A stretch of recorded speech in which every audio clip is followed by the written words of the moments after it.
What's up guys, Saxon Tech here, and here we're talking about the Samsung Galaxy S5. So we know that February 21st, 2014, Samsung leaked and revealed their product this year, which is the Samsung Galaxy S5, Galaxy Gear 2, and a Samsung Galaxy Fit. So let's talk about the Samsung Galaxy S5. So therefore, we know that the Samsung Galaxy S5 is running in 4 different colors, which is in black, white, gold, and my personal color, blue.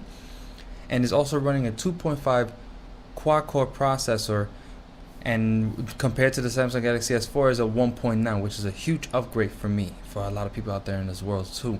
And so Samsung is also running a 5.1 FDH Super AMOLED display, just by 0.1 more than the Samsung Galaxy S4. I'm not sure where is the difference in that, but you know what?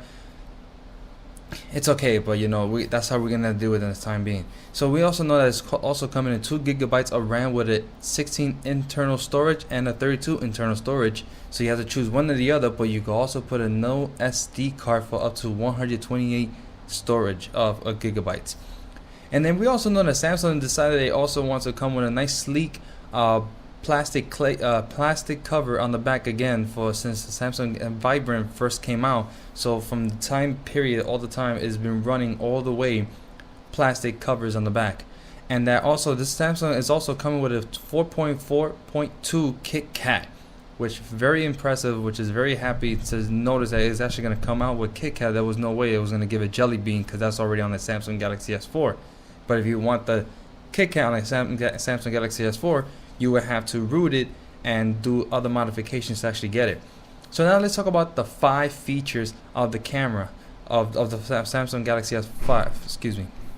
We have the S Health, which also helps the pedometer for the Samsung Galaxy S5 to reach the goal for where you want to lose weight by walking a certain distance. So therefore, you also have the Samsung Galaxy S Gear and the Fit. But I'm gonna agree with Jonathan on this one. The Samsung Galaxy Gear Fit looks pretty sexy. I mean, I'm gonna go with him on this one because it actually has a really nice touch tone, all like a screen about the entire top of the wrist all the way to the side. Amazing in my point of view. So now let's talk about the IP67 dust and water resistance, not proof. Let's not get confused now. Resistance. Depending on how far can you actually take the phone down in the deep water, you have to remember that it's not going to hold on to the entire time to keep it alive, because it also has a cover for the charger itself to keep it from getting wet from damaging your phone. But you, like I said, you only have approximately about a minute to 30 minutes to keep it down on the water from not getting completely ruined for their time being. So let's also talk about the ultra power save mode. Now we know that Samsung came out with the power save mode a few back already. We already have it on the Samsung Galaxy S4, but now that the battery comes down into 28 milliamp power battery when the 26 is on the Samsung Galaxy S4. So now when you're on 10% of battery and your phone's about to die pretty soon, within it hits 5%, you just pop on that ultra power battery server, and you instantly will have about 30 to an hour to get ready to come home, so you can start ready to charge your phone for safety issues. As you can, as many of you do know, that some people do intend to carry external batteries in their backpacks or in their pockets so their phone won't die. I have one, including myself, which is called Anchor. It cost me about $35. It is worth the money, and I'm pretty happy with it myself for that reason. So therefore, ultra power saving mode, best for me on that one. I agree with them. So, and next thing we want to talk about is the download booster. I'm completely mind-boggling on this one. The fact that if you take a 1 gigabyte of internal storage or storage at all to download a program, but it would take about 30 seconds from what I heard in the conference to download the entire thing. I was completely out of this world when he first said that, and I couldn't believe my own eyes. So that's amazing, and definitely a big plus in my book, to have something to download really fast when you don't have to wait for so long when you're downloading something, and completely it takes about forever. So the next thing I want to talk about is the heart rate sensor.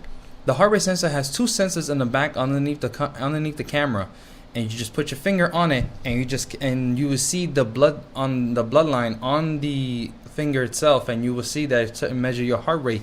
It's a really big thing to have, on a phone, I think it's a brilliant idea to add that for certain people that thinks that, you know, when you're sick, you want to make sure what's your temperature. I don't see how that could definitely be a false for people who don't want it. I think that's a really great idea to have. And the next thing I want to talk about is the fingerprint reader. God, ever since when Apple came out with the fingerprint reader to unlock the phone, now Samsung's coming out with one as well. Also, you could put it in on your personal file, which is such as PayPal, contact phone numbers, and photos. So you have everything in private. All you have to do is just swap your finger numerous of times, which means you have to take the entire finger, I'm guessing from where your certain line is, all the way down, just swipe it down, and then bam, you're on the account with no problem at all. And your stuff is completely protected and safe for all time, for case anyone that tries to get into your stuff when it can't even get in the first place.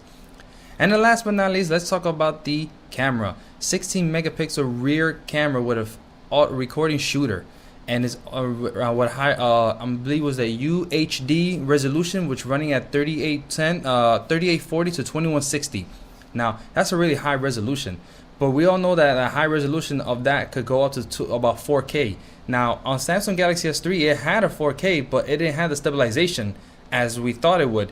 But to compare to this one right now, we're not sure also if it has a stabilization. We'll just have to wait till we get our hands on it to actually really mess with the phone, to actually see if we can mess with stabilization. If anyone has the answer to that, comment down below, and I'll be more than happy to actually read it from you guys. And I would really appreciate it for the thumbs up on that one as well. And it also has a front-facing camera, 2.0 megapixel wide-angle lens, and it's pretty much the same thing as the Samsung Galaxy S4. If I'm not mistaken, I think it's only 1.9 or 1.8. I completely forgot about this. So the last thing for talking about this topic here is what's inside the camera itself. It has a fast autofocus, which is definitely a plus because you need it in case you want to take pictures super fast and you can't get it to really focus as fast as possible. But now on the Samsung Galaxy S5, you can.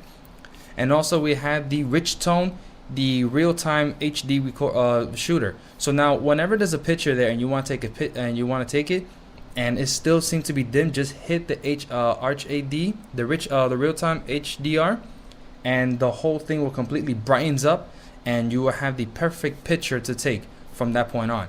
And the last but not least, the selective focus. I've been dying for a phone to have this on, for any phone at all, because it's on cameras, to make the perfect quality picture that you want to see by pinpointing that image that you want, and then you want the entire background is completely blurry, which is amazing in my point of view, because I've been dying for this to come into the phone, and it's such a fantastic deal for that reason. So guys, what do you guys think about the Samsung Galaxy S5? I heard a couple of people saying that the Samsung Galaxy S5 should be pronounced the Samsung Galaxy S4S or the Samsung Galaxy S5. In my point of view, I think the Samsung Galaxy S5, the name is the winner itself. It's a good reason why, because all the new features that's been added into this year is an amazing specs and amazing feature, and I'm actually 100% behind them on this one. So I'm gonna wrap up this video, guys. Let me know what you think about this video. Comment down below, give me a thumbs up, and subscribe to my channel for more videos like this to help me out. And I would appreciate them to answer all the questions you got on the comment down below, and I'll keep respond to it as fast as I can, as much as I can. Okay, until then, I'm Saxon Tech, and I'll see you on the next video. Peace.